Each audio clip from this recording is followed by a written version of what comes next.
Welcome back to your haunted holiday. This is Lisa. And I'm Lindsay.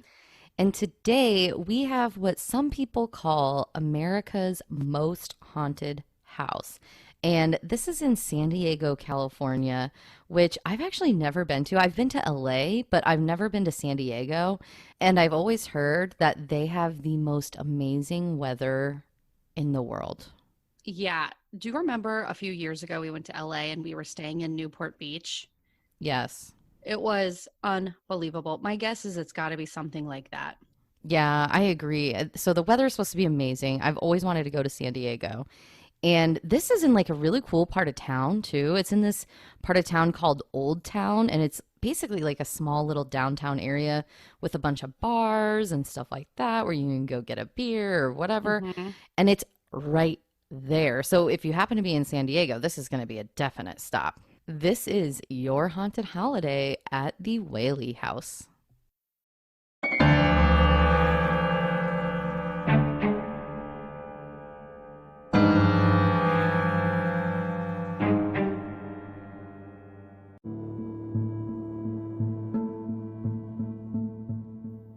So, Thomas Whaley, the original builder of the Whaley House, actually moved to San Diego from New York City. And he was a businessman and he moved there in the mid 1800s. And when he got there, he, kind of made some businesses around town, decided he was going to build this amazing house there, and he needed land for this. So in 1855, he decided to buy some land. And it was super cheap because, hey, why not? Everybody wants a deal, right? Not so sure about this deal, though, okay? So there was a reason, Lindsay, that this land was cheap. And it was actually the former gallows. So where they would hang criminals was right here where he decided to build his home. Wow. I wonder if he knew that that's what was happening on the land. I am so glad you asked because he did know. This is how cheap this dude is, by the way. Let's just hold up for a second here. Because all I know is if I'm getting ready to build a home and I see a really cheap price and it's, oh, this just happens to be where, we used to execute people and hang them, I'd be like, I don't think so. Yeah, I'm going to have to take a hard pass. Agreed. But for Thomas Whaley, that was not a deal breaker. And he actually witnessed a hanging there back in 1852, even before he bought the property. He was there with his son watching the hanging of a man named Yankee Jim Robinson. Mm. And Yankee Jim Robinson, he was hung, get this, for trying to steal a boat. Oh my gosh. He didn't even get away with stealing the boat. I guess he wouldn't have if he got caught. But I mean, that's like pretty much murder in my eyes. Horrifying. Like stealing is not a crime that you kill somebody over. Well, it's like, go back to like our episode on the Tower of London and the torture and stuff people went through back in the day. Thank goodness we didn't live back then. My goodness. Oh, I know. Just horrible. So he was executed for that. And in fact, his execution, I guess, was particularly bad. One thing that I read was that he was like kind of tall. And so when they hung him, like his neck didn't snap right away. Like his toes, I guess, were still like kind of on the ground. So it was like a long ordeal for this dude to die. And meanwhile, Thomas Whaley's just like hanging out with his son, having an afternoon at the gallows, watching this go down, right? So anyways, he buys this plot of land and decides to build this home. And the house was completed in 1857, and Thomas and Anna Whaley moved in. And over the course of that time, they ended up actually having 3 different children in the home there. Now, when they built it, it's a little bit unique. It's not just your average house.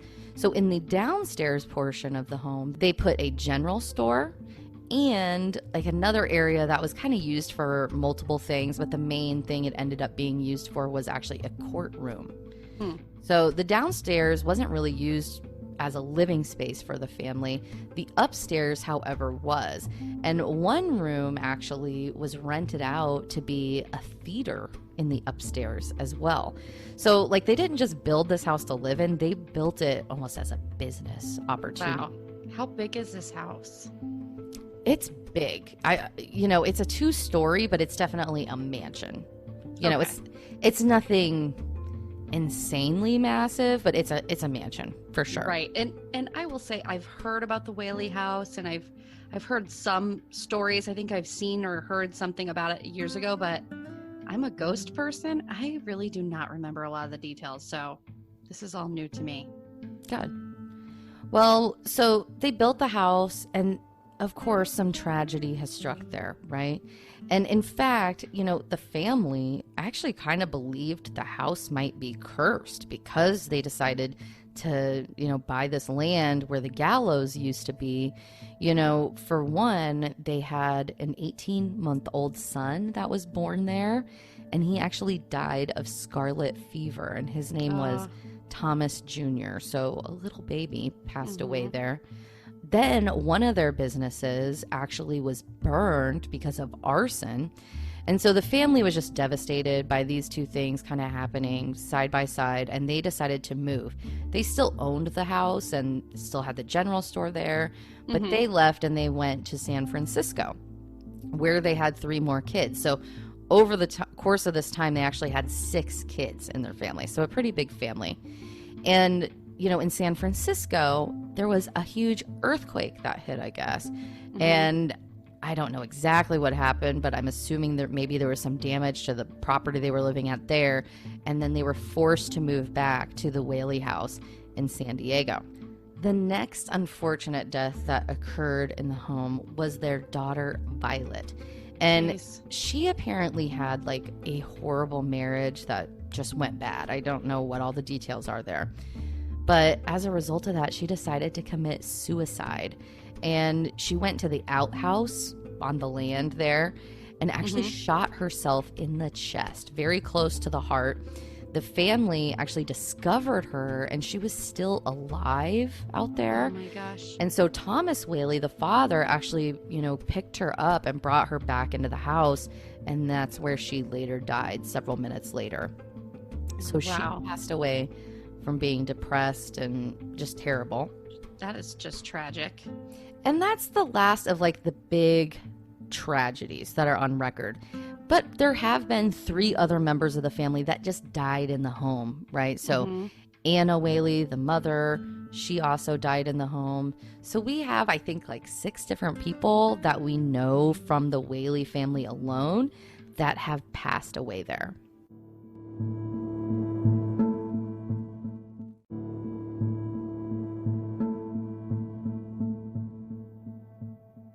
All right, so let's get into the hauntings.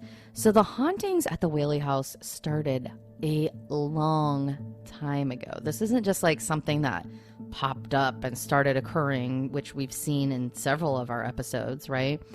The first reporting of ghostly activity here was over 150 years ago.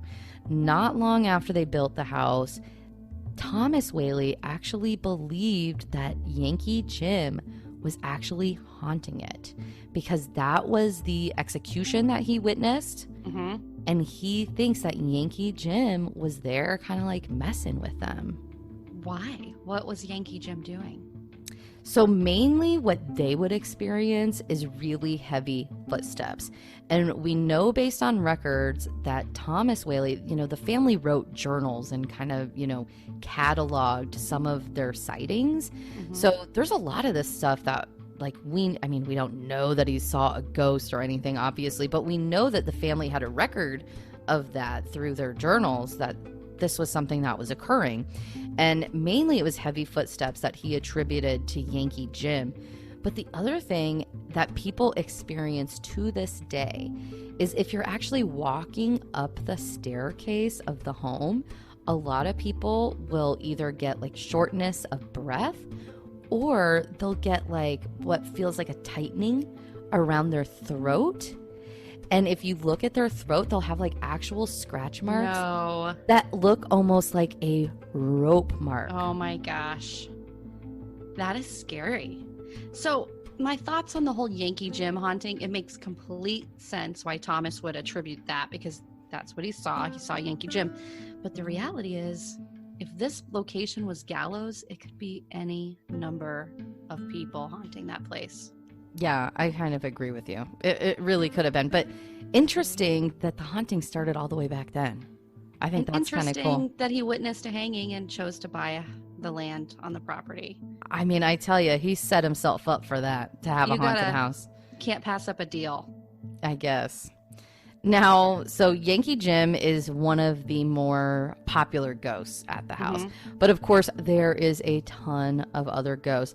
The other person from the Whaley family that actually saw ghosts was actually their daughter. She was the last person to live in the house, one of their youngest children, and she actually saw both of her parents on the second floor, apparitions of her own family there. And they continue to haunt it to this day. That's cool. Now, Thomas Whaley, most people, when they see him, he's actually leaning over the banister by that stairway and kind of like looking down at people. Numerous people have seen this, especially people that work there. And it's interesting that they'll see him kind of in that same position. The other thing, and one of the more common things that people experience at this house, is the smell of cigar smoke, because Thomas Whaley was a big cigar smoker. And I even saw one report that he will blow tobacco smoke in people's faces. And I wonder if that's just people like saying a very dramatic version of they smelled cigar smoke, or are they like physically seeing this ghost like blow smoke in their face. That's interesting. I welcome it. Come on, bring it on if we go to the Whaley house. Yeah, right. If a ghost started blowing smoke in your face, you would run out of there. 100%, but it would be a cool experience. And, you know, it's better than some other scary, like, demon hauntings that we've run across. I'll take that. At least Thomas was a real person. Yeah, for sure. Now, Anna Whaley, she also haunts the house, and she is known for wearing a green dress there. So most people that see her wearing a green dress, and a lot of times she's actually sipping tea in the parlor room, which is interesting. Now, she actually caused 911 to get called at one point because one of the people working there was actually closing up, and they were trying to set the alarm, and there was a voice that said, "Why are you here?" Something like that. And the worker like panicked and like shut the door before they set the alarm, and the alarm ended up like going off. And so the police showed up, and the police officer claims that he saw a woman in green standing in the parlor of the home. And they think that that is Anna Whaley. They're pretty sure about that. The other Whaley family member that you are going to hear is Thomas Jr. So apparently you can hear baby cries, you know, anywhere in particular in the home. Now, some of the other things that you can look for while you're there is the sound of music playing. So from the theater that's in the upstairs, sometimes you'll hear like vaudeville music. But also Anna was a professional musician, and they have a music room. So a lot of times you are going to hear music and stuff like that coming from that room when nobody is in there. That's something we hear a lot in a lot of different places, right? It is, absolutely. Now, the other ghost is Violet. So remember the daughter that committed suicide? She apparently is seen quite a bit, her apparition. In fact, I saw one thing that said that Regis Philbin was doing a tour of the house, and he actually saw her in there. Really?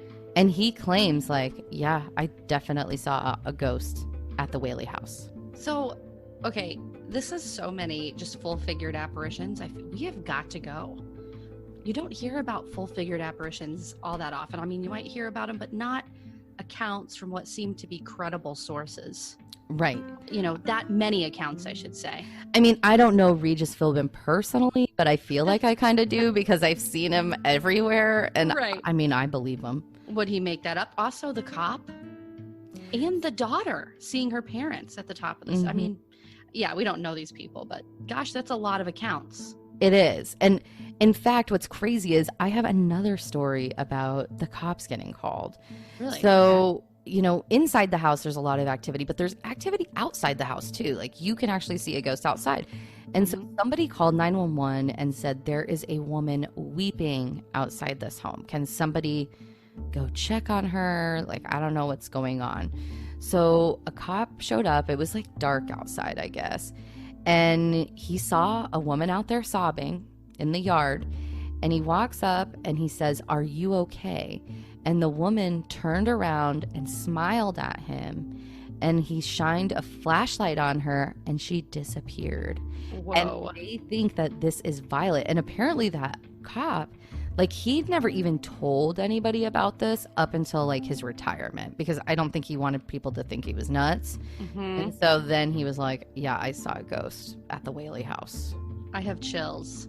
That is crazy. I picture that story in my mind when you tell it. If you're going to see an apparition, this is going to be a good place for it. We'll get into like the tour options here in a little bit. I don't know that you're going to see it on a daytime tour. I mean, maybe you will, but there's so many people that go to this place. I think they have 100,000 visitors a year going to the Whaley house. It is a big attraction there in San Diego. But before we get into that, I have one other ghost that is my favorite ghost of the whole place, and actually one of the more common sightings and experiences here. And that is a ghost dog, Lindsay. And this ghost dog, they think is... We love our haunted animals. Like we our do. animals. Well, and this dog is apparently like really active and likes people. And its name is Dolly. So if we go there, we're going to have to bring treats and stuff and toys for the dog and be like, Dolly, come out here, you know, and try to get something to happen. But apparently this dog, you can see it, but you can also like feel it licking your legs. Oh my gosh. And your Let's toes. hope it's a dog. I know. Hope it's a dog. That's a good point. Yeah, maybe we don't want to lure that thing my over goodness. with treats. I just want to see it. I don't need any of the the other. Yeah. And there was one other thing that I wanted to show you guys. So when I was researching this, I ran across, I know I talked about this a little bit in the Sally House episode. There's this old 90s show called Sightings. And I keep running across it sometimes when I do these episodes. And they had a pretty good audio clip that was played. And this was from a news reporter that went there and was interviewing people. And she had decided that she was going to record everything. And back then, of course, it was like a tape. It wasn't digitally recorded. But she was going to record every room and then go back and kind of review the audio. And they caught something kind of interesting in the background. So let's take a listen. Lindsay, I'm curious to see what you hear. Okay. So was that on there when it was a courtroom thing? Yeah. Oh. And these are ghosts? Was there the ghosts? This is an interesting one. Do you ever feel ghosts? Oh yeah. What does it feel like? So Lindsay, when you listen to that clip, do you hear anything in the background? So if I'm listening carefully just to the background and not their conversation, I'm hearing like something like banging together, like clicking, or not really clicking, but hitting something. So what they think that sound was is actually billiard balls. And when they recorded that audio, they were actually in the courtroom in the house, which is an odd thing to say. But apparently at some point, you know, one of the sons kind of used it as a place where him and his friends would get together and do kind of like a weekly billiards game, because it wasn't always an active courtroom. And so they would play pool in there on a regular basis. And it's interesting that it sounds like billiard balls going, and to me it sounds very clear like it's billiard balls. Do you want to listen to it one more time and see if you hear it again? Yeah, I'd like to listen to it one more time. So was that on there when it was a courtroom thing? Yeah. Oh. And these are ghosts? Was there the ghosts? This is an interesting one. Do you ever feel ghosts? Oh yeah. What does it feel like? definitely billiard balls. Right? Yeah. Isn't that crazy? So I just thought that was an interesting EVP because to me it was clear as day. I thought that was pretty cool. Very interesting. I love EVPs. And, it's hard to say, right? Because we don't see video and we can't really tell what's going on there. You just never know. Somebody might be in the background and they might have forgotten that someone was making that noise, but it makes a lot of sense. I mean, re-listening to it, it does sound like somebody's back there playing pool.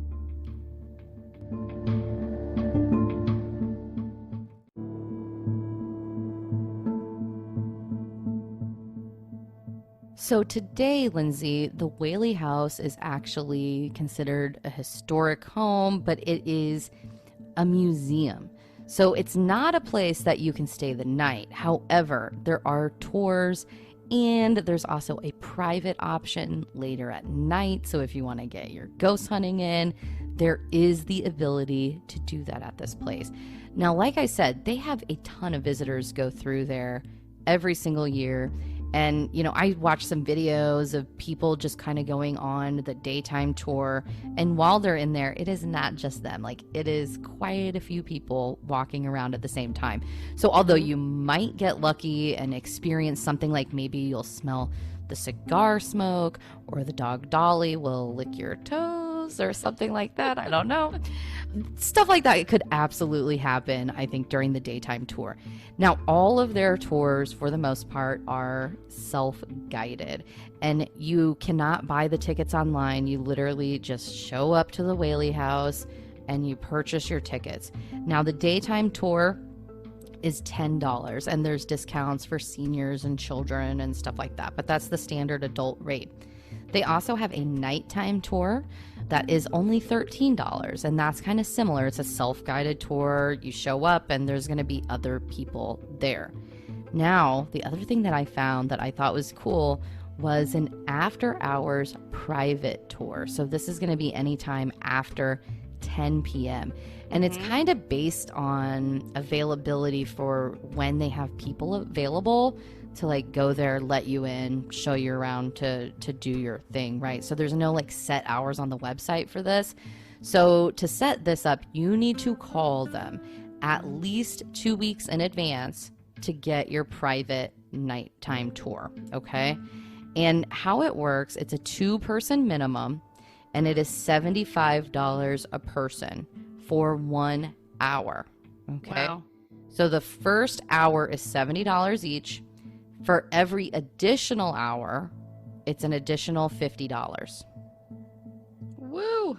So a little pricey, but this is also like the Whaley house. So, Right. I mean, I think it would probably be worth it if you happen to be in San Diego to try to set that up. I'm curious about like the $13 evening tours, and I wonder how many other people might be around because it is self-guided. I wonder how easy it would be to like bring a K2 meter, and do a little bit of ghost hunting on that tour. I'm sure you could bring that, but I mean, there are going to be other people there. How many people? I don't know. And I'm sure it's seasonal to some degree, right, too? Like in October, around Halloween time, I have a feeling they're a little bit busier than normal, right?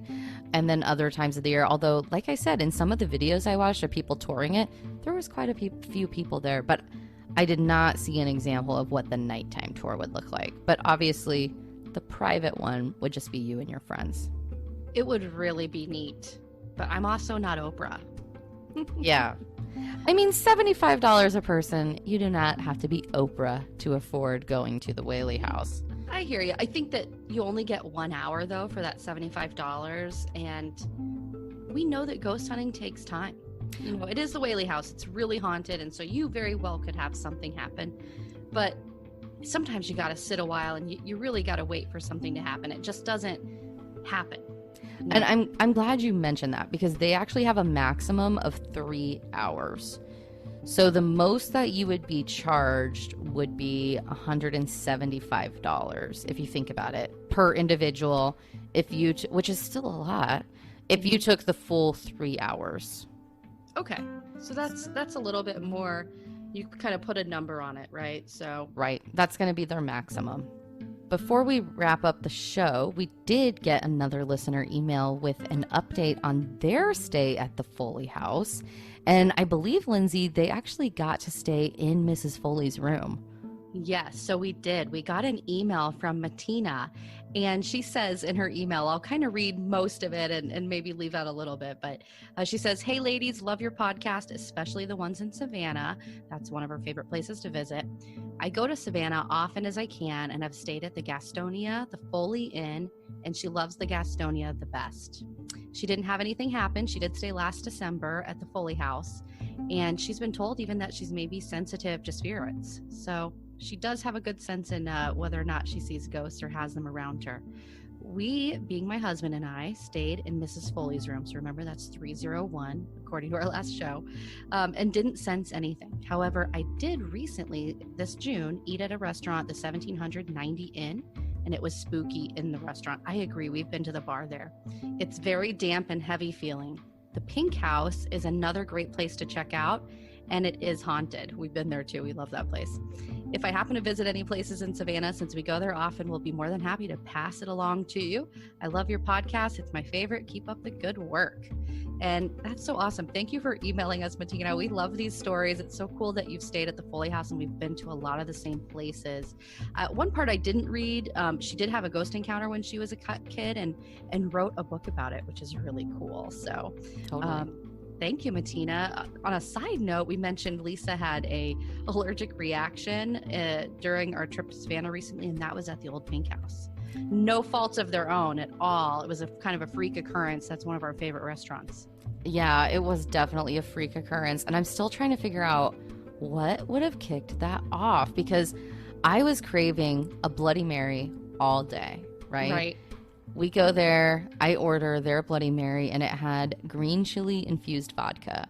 And I remember my first sip, I was like, oh my gosh, this is amazing. Remember, Lindsay? I was like really yakking it up, like, oh my God, this tastes so good. You were like me when I'm eating watermelon. Like, essentially that was like your face and your reaction. Yes, I mean, it was so freaking good. And then 5 minutes later, boom.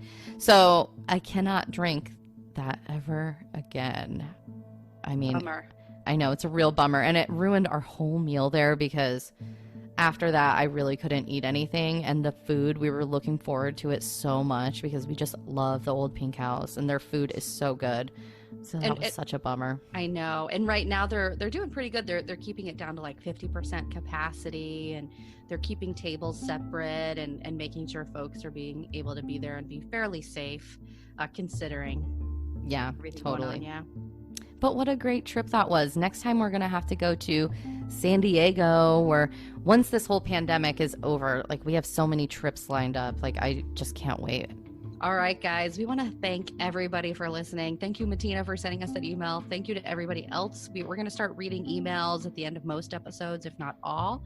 So send us your stories. You can reach us at yourhauntedholiday@gmail.com, or you can just go to our website at yourhauntedholiday.com and hit the contact us link. You can also find we have new merchandise, guys. So if you have not checked it out, we have a link there on our website, and you can buy like a t-shirt, a coffee mug, a cell phone case, stickers, magnets, whatever you think that you want.